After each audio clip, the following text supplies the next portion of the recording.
Warahmatullahi wabarakatuh. Selamat siang anak-anak. Waalaikumsalam warahmatullahi wabarakatuh. Selamat siang, Bu Dita. Selamat siang, Ibu. Oke. Sebelum memulai pembelajaran pada siang hari ini, kita berdoa. Berdoa akan dipimpin oleh Nak Elisa. Monggo, silahkan Nak Elisa untuk memimpin teman-temannya. Oke, Ibu, terima kasih. Teman-teman, untuk memulai pembelajaran hari ini, alangkah baiknya kita berdoa. Berdoa menurut agama dan kepercayaan masing-masing dimulai. Berdoa selesai. Terima kasih Nak Elisa. Oke, sebelum memulai pembelajaran, Bu Dita pengen ngecek presensi kalian, apakah sudah hadir semua ya?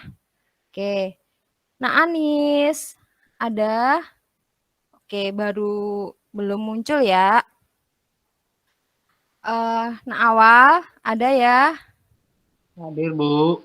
Oke. Nah Hendras. Hadir, Ibu. Gimana kabarnya di sana? Cuacanya Iya, mendingin Ibu tidak? Bu di sini, Bu. Alhamdulillah sehat, Ibu. Terima kasih. Alhamdulillah. Ya. Tidak hujan ya. Ini jaga kesehatan masa pancaroba. Oke. Nak Dian, gimana ini? Sehat? Kemarin sakit ya? Oke, Bu. Sehat, alhamdulillah. Alhamdulillah. Oke. Fitriani.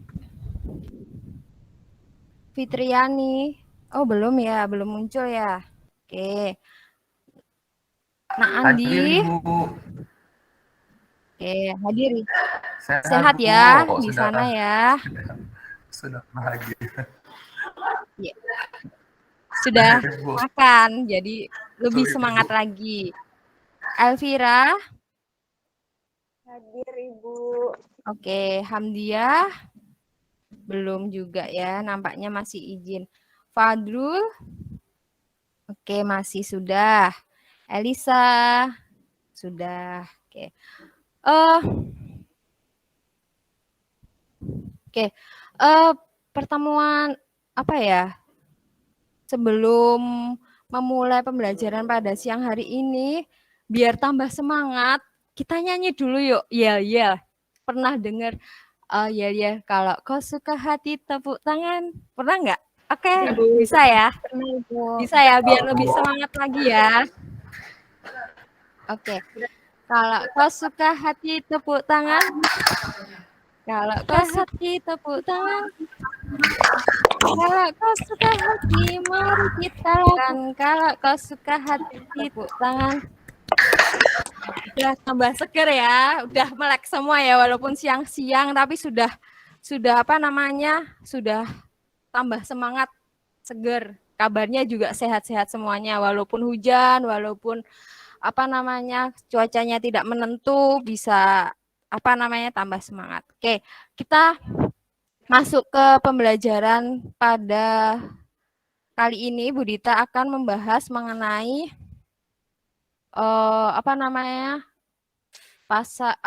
hukum permintaan dan penawaran. Kemarin kita membahas tentang struktur pasar. Oke, Bu Dita sharekan PowerPoint-nya ya. Oke.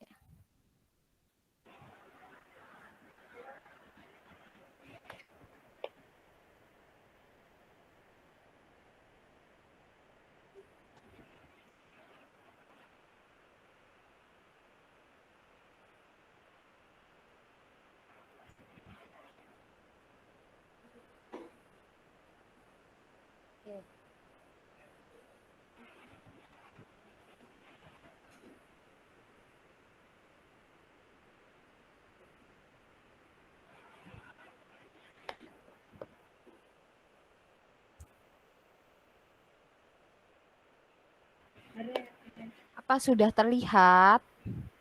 Sudah, Bu. Proses, Ibu. Oke. Sudah. Oke, pada kali ini kita akan membahas permintaan dan penawaran. Sebelumnya, Bu Dita akan menyampaikan tujuan pembelajarannya. Pembelajarannya yang pertama, Setelah berdiskusi dan menggali informasi, kalian dapat menganalisis teori permintaan dengan benar. Terus poin yang kedua, setelah berdiskusi dan menggali informasi, peserta didik dapat menganalisis teori penawaran dengan benar. Terus yang keterampilannya, setelah berdiskusi dan menggali informasi, peserta didik dapat menggambar kurva permintaan dengan benar. Jadi kalian harus bisa menggambar kurva ya. Terus poin yang kedua, setelah berdiskusi dan menggali informasi, peserta didik dapat menggali kurva penawaran dengan benar. Oke, pokok bahasanya yang pertama ada permintaan, penawaran, hukum permintaan dan hukum penawaran. Kemarin Budita sudah men-sharekan di Google Classroom, betul tidak? Betul, Ibu. Oke. Apa yang kalian pelajari di Google Classroom? Apa di video pembelajaran ini? Kemarin sudah di-sharekan di Google Classroom. Oke, Nak Hendras, coba.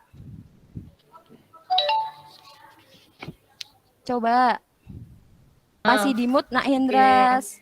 Ya, jadi dari video yang kemarin Ibu share, saya dapat menarik kesimpulan yang pertama, permintaan itu merupakan keinginan yang disertai dengan kemampuan untuk membeli barang atau jasa yang bersangkutan dalam periode waktu tertentu.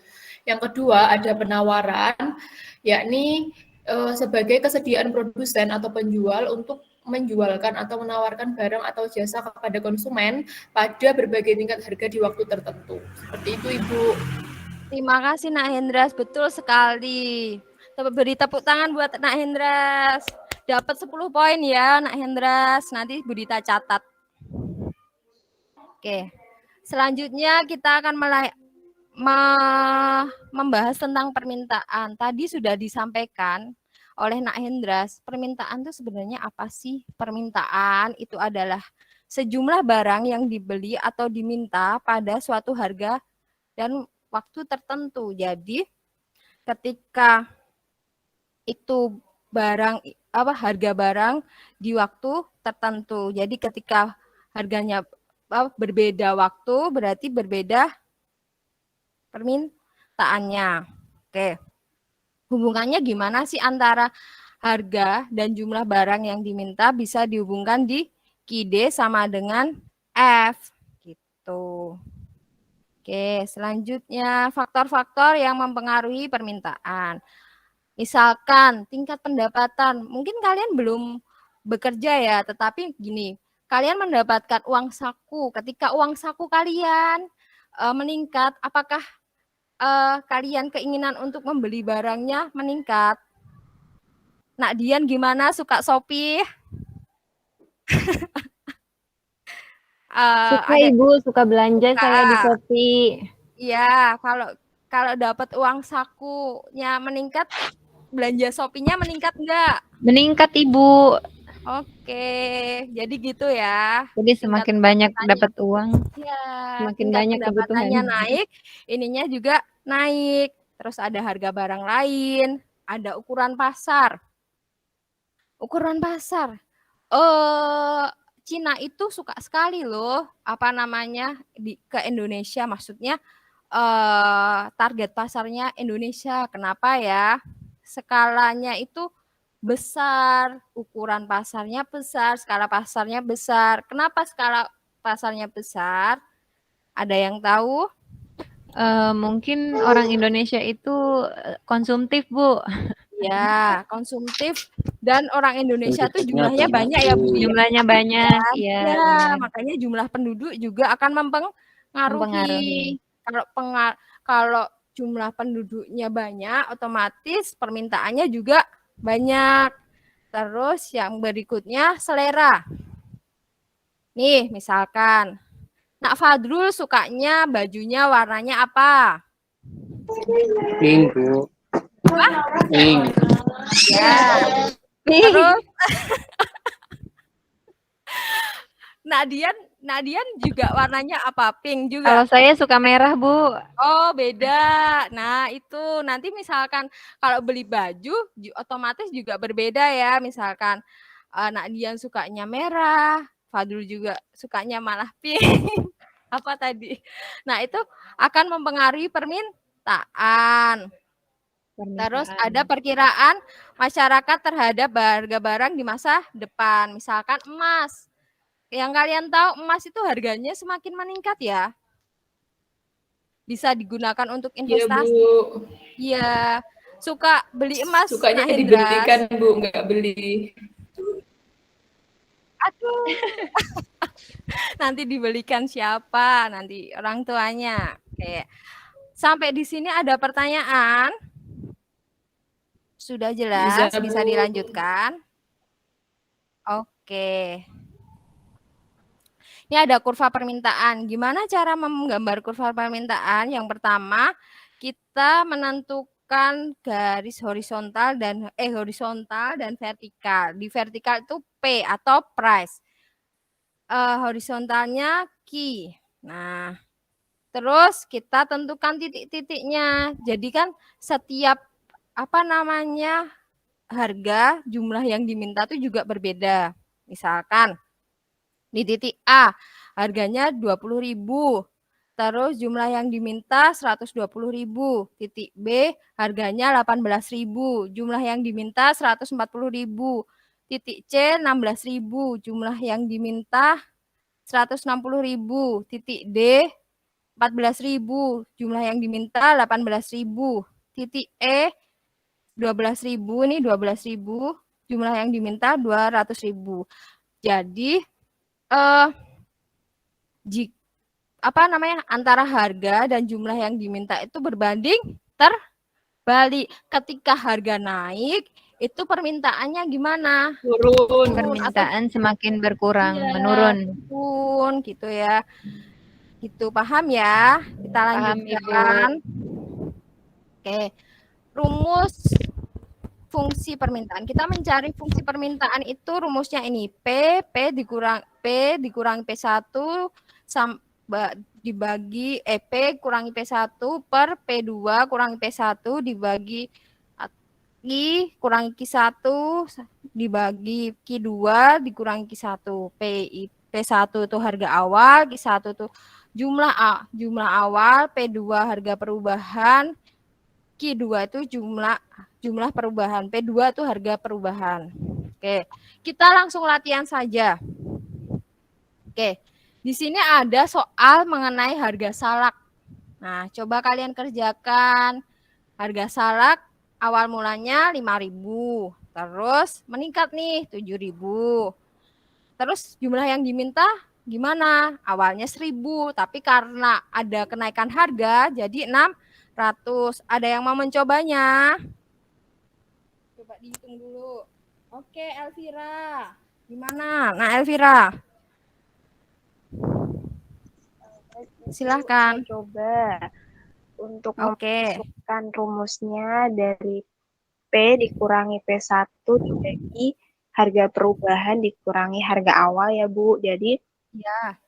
P dikurangi 5.000 dibagi harga perubahannya 7.000 dikurangi 5.000. Jadi P dikurangi 5.000 per 2.000 sama dengan Q dikurangi 1.000 dibagi 600 dikurangi 1.000. Jadi untuk rumus fungsi permintaannya adalah QD sama dengan 2.000 dikurangi 0,2P.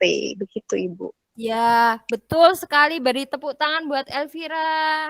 Dapat 10 poin. Wah, ini sudah belajar ini. Banyak belajar ini. Oke, kita lanjutkan ya. Oke, hukum permintaan. Hukum permintaan. Tadi permintaan itu berbanding terbalik. Ketika harganya itu naik, jumlah yang diminta akan turun. Jadi bisa disimpulkan permintaannya jika harga barang suatu atau jasa naik dan faktor-faktor lain atau kita bisa disebut ceteris paribus atau keadaan yang lain tetap, itu kuantitas barang atau jasa yang diminta akan berkurang. Jika harga suatu barang atau jasa turun, kuantitas barang atau jasa yang diminta naik, gitu ya. Bisa dilanjutkan? Paham? Paham, Ibu. Oke. Selanjutnya, Bu Dita akan menjelaskan mengenai penawaran. Tadi penawaran itu apa ya dari video pembelajaran tadi? Ada yang mau berpendapat? Oke. Penawaran itu kesediaan produsen atau penjual untuk menawarkan barang atau jasa kepada konsumen. Kalau digambarkan hubungan jumlah barang yang ditawarkan dan harga itu QS sama dengan FP. Oke, faktor-faktor yang mempengaruhi penawaran. Pertama, biaya produksi. Akhir-akhir ini apa ya yang biaya produksi yang naik?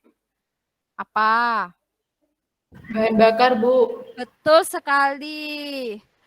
Nak Hendras, bahan bakar. Ketika bahan bakar naik akan mempengaruhi produksinya. Mesin-mesin butuh bahan bakar. Jadi ketika bahan bakar naik, otomatis biaya produksinya juga naik. Oke, saya tambahkan poinnya ya, Nak Hendras. Oke. Terus harga barang lain, teknologi yang digunakan. Misalkan kalau semakin efisien, teknologi yang digunakan semakin canggih, maka biaya produksinya semakin turun. Terus jumlah produsen, misalkan dia hanya satu-satunya monopolis nih. Kalau monopolis dia bisa menentukan harga. Terus ekspektasi produsen terhadap kondisi ekonomi dan pajak. Oke. Hukum penawarannya seperti apa? Hukum penawarannya jika suatu barang itu naik dan faktor-faktor tetap sekaligus, maka kuantitas barang yang jasa yang ditawarkan akan bertambah atau berbanding lurus. Berbeda dari permintaan. Kalau permintaan tadi kan berbanding terbalik.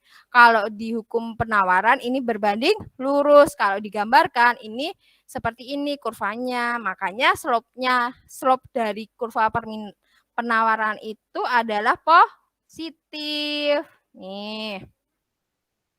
Oke, selanjutnya rumusnya penawaran. Ini sama. P dikurangi P1, Q kurangi Q1, P2 dikurangi P1 sama dibagi Q2 kurangi Q1. Oke. Nih. Kita langsung latihan saja ya, biar lebih jelasnya nih. Oke. Bisa dilihat di harga belimbing 3.000, terus naik nih harga belimbingnya 4.000. Pertama-tama awalnya 100 buah, jadi 200 buah. Ada yang mau mencoba? Oke, Nak Anis, silahkan.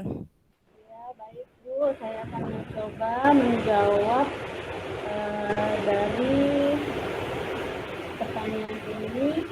Jadi harga awalnya 3.000, kemudian naik menjadi 4.000.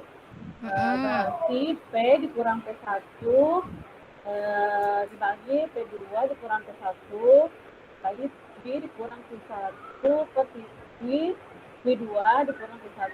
Jadi jika dimasukkan dalam rumus, berarti P dikali 3.000 per 4.000 dikali 3.000 sama dengan P dikali 100 per 200 dikali 1. Jadi P dikali 3.000 itu P dikali 3.000 per 1.000. Nah, kemudian ininya P dikali 100 per 100. Nah, di sini setelah dijumlahkan yang sama, dihapuskan, saya mendapat 2.000 lebih. Jadi kemadangan 200.000 ditambah 100 P. Jadi Q sama dengan di penawarannya QS sama dengan 200 ditambah 0,1 P. Oke, betul Nak Anis. QS-nya atau penawaran fungsi penawarannya QS sama dengan min 200 plus 0,1 P. Beri tepuk tangan untuk Nak Anis. Oke, hebat-hebat ya. Ya, Masya Allah, anak-anak Ibu. Oke, untuk selanjutnya Ibu akan mengelompokkan kalian karena ada tugas LKPD yang harus dikerjakan. Kelompok 1, ini maaf ya, tipe Ibu, ini kelompok 1, ini kelompok 2. Kelompok 1, Anis, Awal, Hendras, Dian, Fitriani. Kelompok 2, Andi, Elvira, Hamdiah, dan Fadrul. Oke, untuk melihat LKPD-nya bisa dilihat di Google Classroom ya, anak-anakku. Oke.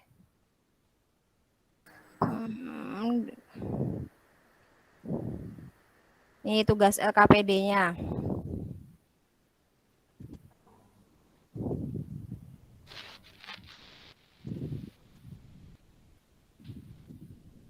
Oke, silahkan membentuk kelompok. Sudah dibentuk, berdiskusi. Silahkan didiskusikan ke masing-masing kelompok. Terus dikerjakan. Ada soalnya ada 2, soal permintaan dan soal penawaran. Di soal permintaan itu ada harga jeruknya 5.000, terus jumlah permintaannya 1.000, terus di saat harga 7.000 jumlah yang diminta 600, terus soal penawarannya 3.000, terus menjual duriannya 100 buah, terus ketika harga durian 4.000, jumlah yang ditawarkan 200 buah. Silahkan didiskusikan di masing-masing kelompok. Kalau ada kesulitan silahkan tanya Ibu, silahkan digali informasi dari buku, internet. Tadi kan sudah ya dibuka lagi untuk menjawab ini. Oke, kalau sudah, karena waktunya tidak mencukupi, nanti presentasinya akan dilanjutkan minggu depan. Oke, untuk itu, untuk melihat ketercapaian pembelajaran pada siang hari ini, kalian bisa mengerjakan post test. Silahkan dikerjakan. Ya, nanti langsung muncul. Ini Google Form-nya. Nah, ini ditulis ya nama, kelas, dan lain-lain. Silahkan. Oke, sudah pada mengumpulkan. Terima kasih. Semoga hasilnya memuaskan. Oke, tindak lanjutnya Bu Dita akan membuat ini ya. Jangan lupa dikerjakan untuk tugasnya. Nih. Sama besok materinya mengenai badan usaha. Oke. Untuk refleksi, gimana anak-anak pelajaran hari ini? Apakah membosankan? Saya pengen dengar. Menyenangkan sekali, Bu. Alhamdulillah. Untuk lebih mendalam, ini ya bisa dibuka jurnal refleksinya diisi biar menjadi input atau biar jadi masukan untuk Bu Dita ke depannya. Oke, untuk itu sepertinya sudah semuanya. Mari kita tutup pembelajaran pada siang hari ini. Kepada Nak Elisa, ada? Iya, Ibu. Mari kita tutup. Oke, teman-teman. Mari kita sejenak berdoa untuk menutup pembelajaran hari ini. Berdoa dimulai. Doa selesai. Terima kasih. Tetap semangat. Wassalamualaikum warahmatullahi wabarakatuh. Selamat siang semuanya. Jaga kesehatan. Waalaikumsalam warahmatullahi Terima kasih wabarakatuh. bersama.